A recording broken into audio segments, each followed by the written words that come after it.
L'objectif et le message que toi tu as passé en tant que jeune Congolais. Donc déjà l'objectif c'était de faire entendre la voix des jeunes Congolais et de montrer au monde donc, en fait à quel point la RDC est particulièrement touchée par les effets du changement climatique, alors que la RDC devait être un des pays les plus préservés parce que c'est quand même le deuxième poumon du monde et c'était ce constat que je voulais faire voir au monde. Mais le message que je voulais vraiment faire passer, c'est qu'il faut agir maintenant. Le changement climatique, c'est une crise. La crise climatique, c'est une crise des droits de l'enfant. Beaucoup d'enfants RDC sont affectés au nord, à Bukavu, à Kinshasa par exemple. Il y a beaucoup d'effets du changement climatique qui se font vivre et dans tous les cas, c'est les enfants en premier lieu qui sont victimes. Dans un pays comme le nôtre où la jeunesse est plus de 60% de la population, c'est plus de 60% qui est victime ou qui va être confronté au changement climatique un jour. Et c'était ce message que je voulais faire passer. Vraiment une remise en question et faire comprendre au monde en fait que leurs actions négatives ont un impact sur nous qui sommes les moins responsables. Alors nous comprenons que les enfants sont victimes, tu l'as dit.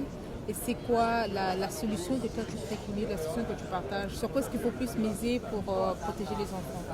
Le changement climatique, il est là. On ne peut pas faire marche arrière.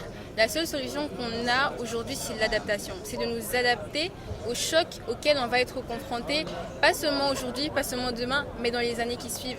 Et selon moi, la solution à ce problème, c'est l'éducation climatique.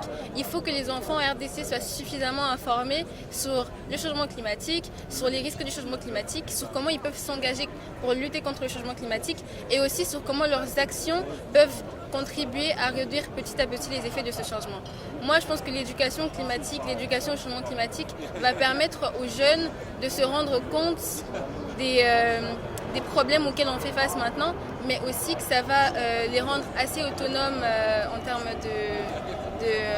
d'affectation.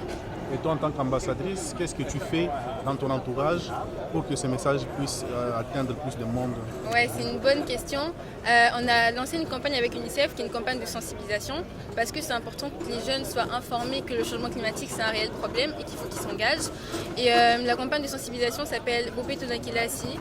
On part de l'école parce que c'est à l'école que les enfants passent la plupart de leur temps et qu'ils apprennent énormément de choses.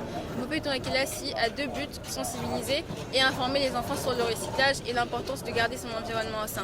Mais moi, en tant qu'ambassadrice, en dehors de la campagne avec UNICEF, j'ai créé une petite association qui s'appelle FANIA, où avec des amis, on mène des actions comme planter des arbres, ramasser les déchets autour de nous, des petites actions comme ça concrètes qui vont avoir un réel changement si tout le monde met la main à la pâte. Est-ce que tu penses qu'avec la léthargie dans la réaction du gouvernement, dans la réaction de l'État, le travail que vous faites aura réellement un impact dans la durée? Oui. Je pense que le travail qu'on fait aura un réel impact. Vous savez, dans une population où il y a plus de 60% de jeunes, on est quand même la majorité. Et en démocratie, c'est toujours la voix du plus grand nombre qui compte. La COP 27 a eu lieu il y a 27 ans. Donc on en est à la 27e COP et moi je n'étais même pas encore née. Les gouvernements ont pris part année après année, mais n'ont toujours pas trouvé de solution. Au niveau local, en RDC comme au niveau international.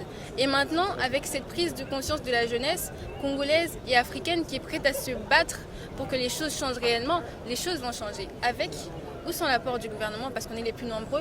Et en fait, on est déterminé à faire entendre notre voix. Et vu qu'on est plus de 60%, ce sera beaucoup plus facile pour nous d'atteindre nos objectifs. Et parlant des jeunes africains, tu as partagé le plateau avec d'autres jeunes aussi. Est-ce que vous avez finalement des actions communes que vous préconisez ou c'est plutôt chacun? Dans le pavillon des jeunes, on a décidé de créer notre petit groupe de jeunes africains pour voir en fait comment, dans la mesure du possible, on pourrait mener les mêmes actions partout, dans tous les pays qui sont représentés ici. Parce que en fait, c'est important pour nous. Participer à cet événement, c'est important, mais ce qui est mieux, c'est de rencontrer des gens de différents milieux qui ont rencontré différents problèmes et qui se sont adaptés en fait à ces problèmes parce que leur expérience est bénéfique pour nous aussi. Mais on va voir à la longue comment créer vraiment des activités bénéfiques partout en Afrique.